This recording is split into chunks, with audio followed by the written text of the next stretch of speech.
Attorney Rufil Fernandez Banyok. Attorney Rufil Fernandez Banyok. Straight to the point.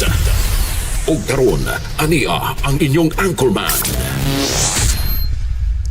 Adversos veritatem sed pro veritate.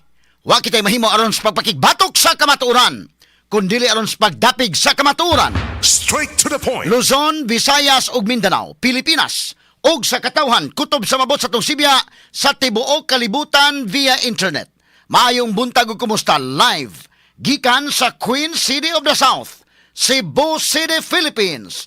Welcome nining atong tulumanon ug inyong tulumanon. Straight to the point. Kinilagay po niyo po sa karagad sa kahanginan kasamang Rufil Fernandez Banyok. Maoy padayo makiguban ka ninyo nining laing adlaw sa atong pagpakigbisog.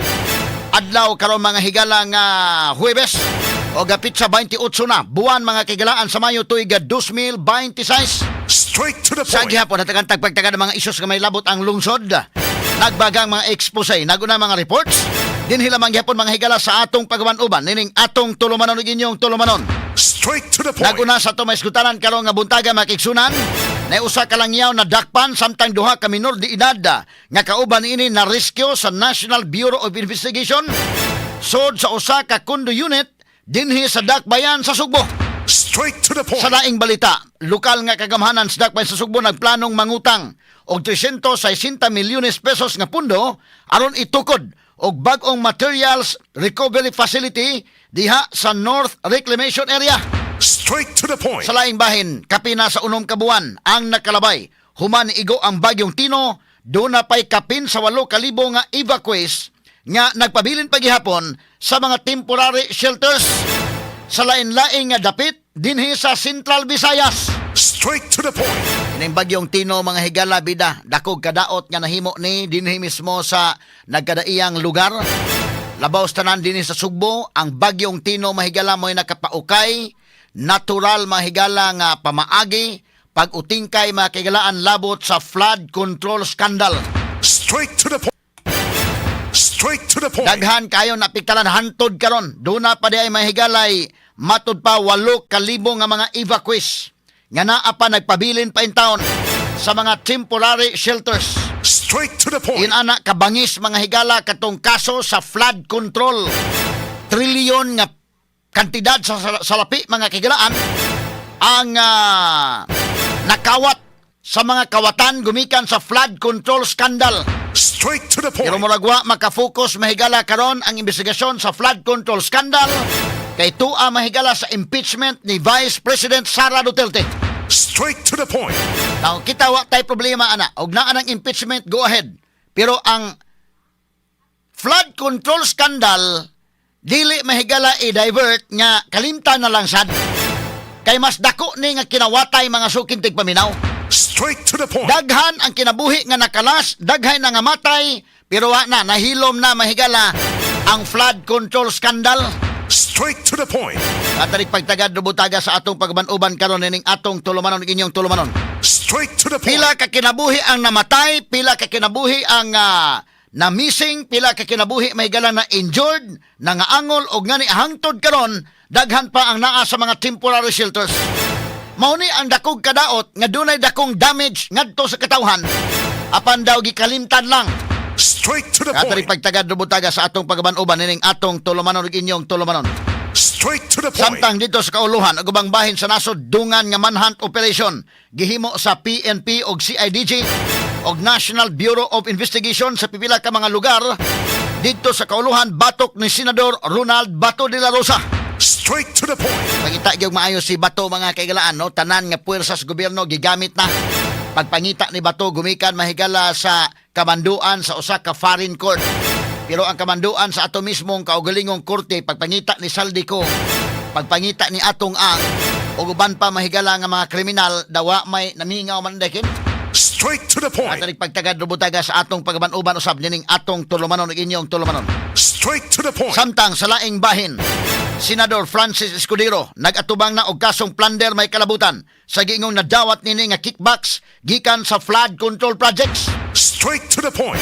Ato ni pagtagad mahigala si Chis Escudero, si Jinggoy Estrada, apil mga kagilaan nga pasakaag kaso, iapil po si Joel Villanueva, Kini mga higala ang mga tao ani makaingon mga sukid tig paminaw. Okay, naa na. Pasakain niyo og kaso kung isa nga ipasakag kaso. Pero dawa may natandog bisag hinapay na lang sa 11 kabuk kadi as minority.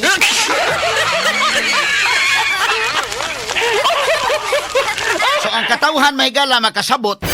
Kadi man bugo ni mga tao, kasabot man ni mga kaigalaan. Labi na to mga listeners sa DYHP o IFM. Mga bright man ni mga sukid tig paminaw, ha? Ayon niyo I-underestimate ang ang understanding sa mga Pilipino nga kini mahigala sumpay gihapon dunay kalambigitan sa impeachment case batok ni Vice President Sara Duterte. Straight to the point. Kadto mahigala mga pro Duterte nga mga senator sa laggukod daman sa ginhawa. Straight to the point. Kadto mahigala nga against sa mga Duterte nga mga senators na hayahay kay mga kaigalan way tandog bisag gamay. Straight to the point.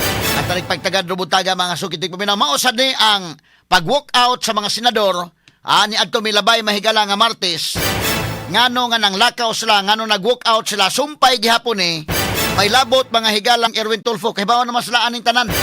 Ang sunod nga mga mahitabo mahigala papriso nila kung hutdo nila papriso ang nasa majority nga mga senators aron nga hapsay na ang impeachment mga sukid tig paminaw.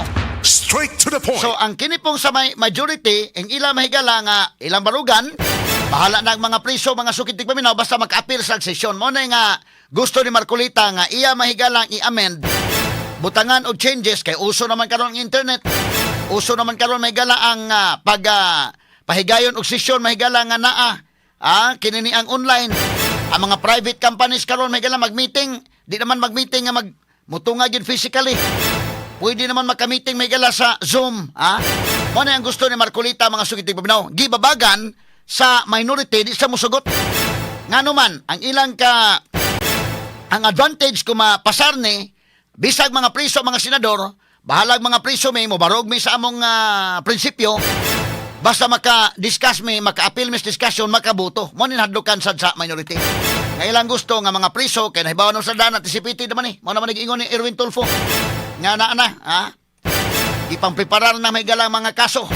So mga priso, di na maka-appeal discussion, di na makabuto. Sila na maoy magmaniobra niya ang minority sa impeachment case. Straight to the point. Sumpay ning tanan, atong tiwasan mahigala hisgot karon nga buntaga sa atong pagmanuban usab nining atong tulumanon ug inyong tulumanon. Straight to the point. Samtang sa laing bahin mga higala, ang International Criminal Court kung ICC ni takda na sa Nobyembre 30 pagsugod na sa trial sa kaso batok ni kanhi Presidente Rodrigo Duterte. Straight to the point. Kanto mga nahitabo nga mga trials kanadto mga preliminaries to. Labi na sa paghisgot mahigala sa jurisdiction sa husgado mga sukid tig paminaw. But karon November 30 mo na ang full-blown trial, may labot na mahigala sa presentation of evidence. Kini uban pang mga isgutanan niyo mabati exclusive over DYHP RMN Cebu 612 sa dial sa inyong mga radyo sa 93.9 IFM.